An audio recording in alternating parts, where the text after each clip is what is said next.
Շնորհակալություն ազգային ժողովի հարգարժան փոխխոսնակներ, հարգարժան պատգամավորներ, սիրելի հայրենակիցներ, հարկային օրենսգրքում սույն փոփոխությունների իմաստը հետևյալն է, եւս 1 տարով հետաձգել ավելացված արժեքի հարկի ազատման արտոնությունը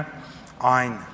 քաղաքացիների համար, այն ֆիզիկական իրավաբանական անձանց համար, ովքեր որ էլեկտրական շարժիչով մեքենաներ են ներմուծում, մեկ բացառությամբ, բացառությունը հետևյալն է, մենք առաջարկում ենք այս նոր կարգավորումը կիրառել 2023 թվականի դեկտեմբերի 31-ից հետո թողարկված, այսինքն 2024, 2025 եւ 2026 թվականի արտադրության, որտեղ 26 թվականին է գործելու արտադրության մեքենաների համար։ Ներկայացնեմ նաեւ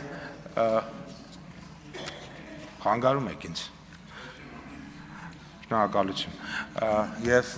ուզում եմ ներկայացնեմ նաև որոշակի վիճակագրություն, մասնավորապես Հայաստանը 2022 թվականին ունեցել է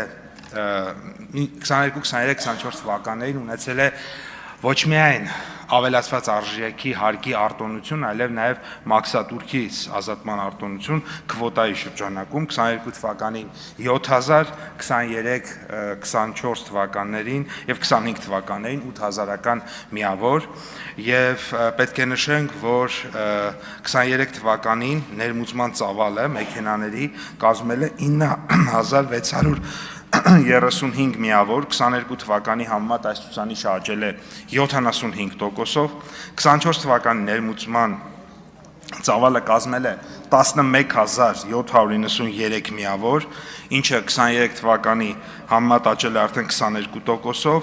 եւ նշեմ, որ համացան համար նշեմ, որ 19 թվականի համեմատ 24 թվականին 17.6 անգամ ավելի շատ էլեկտրական շարժիչով ավտոմեքենաներ եւ նմանատիպ ուրեմն էլեկտրական շարժիչով փոխադրամիջոցներ են ներմուծվել Հայաստանի Հանրապետություն, մասնավորապես նոյեմբերի 19-ի վիճակագրությունը իմ ձեռքի տակ կա, նոյեմբերի 19-ի դրությամբ արդեն 25 թվականի վիճակագրությունը ասեմ, ուրեմն Հայաստանը եկել 16381 միավոր ավտոմեքենա, 7 միավոր ավտոբուս եւ 2479 միավոր մոտոցիկլետ կամ մոպեդ, այսինքն մենք ուրեմն փաստացի արդեն 19000 ավտոմեքենա ենք այս տրանսպորտային միջոցը այս տարի Հայաստան եկել, ինչը նախորդ տարվա համեմատ բավականին շատ է եւ հետեւաբար կարող ենք ակնկալել մինչեւ տարեվերջ, որ կկրկնապատկվի նախորդ տարվա նկատմամբ ուրեմն նախորդ տարվա ներմուծման ցուցանիշը,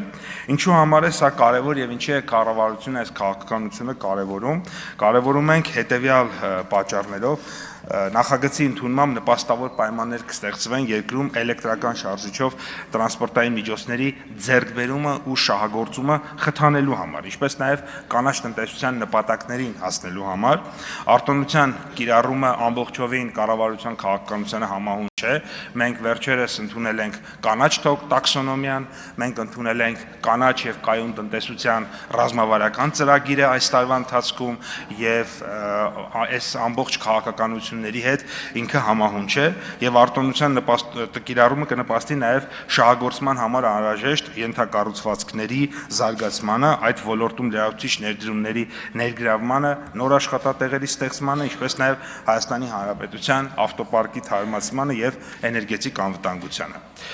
Նշեմ նաև, որ բացի տնտեսական եւ տեխնոլոգիական օգուտներից նախագիծը ունի նաև բնապահպանական կարևորություն, այն ուղղակիորեն բխում է կառավարության 21 թվականի ապրիլի 22-ին ընդունված Փարիզյան համաձայնագրի ներքո Հայաստանի Հանրապետության 21-30 թվականների ազգային մակարդակով սահմանված գործողությունները հաստատելու մասին որոշմամբ ամրագրված Հայաստանի Հանրապետության պարտավորություններից, որի շրջանակներում մենք պարտավորվել ենք մինչև 2030 թվականը Հայաստանում արտադրվող ջերմոցային գազերի քանակը 1990 թվականին արտադրվողի համեմատ 40%-ով կրճատել։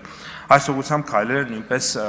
բնականաբար այս գործողությունը կնպաստի։ Սա երկրի էներգետիկ անվտանգության համար կարևոր նշանակություն ունի եւ կարևոր է, որպեսզի նաեւ զուգահեռ այլ քաղաքականությունների հետ իրեն համադրենք, սա կլրացնի եւ կարծում ենք, որ էական դրական նշանակություն կունենա։ Թերևս այսքանը։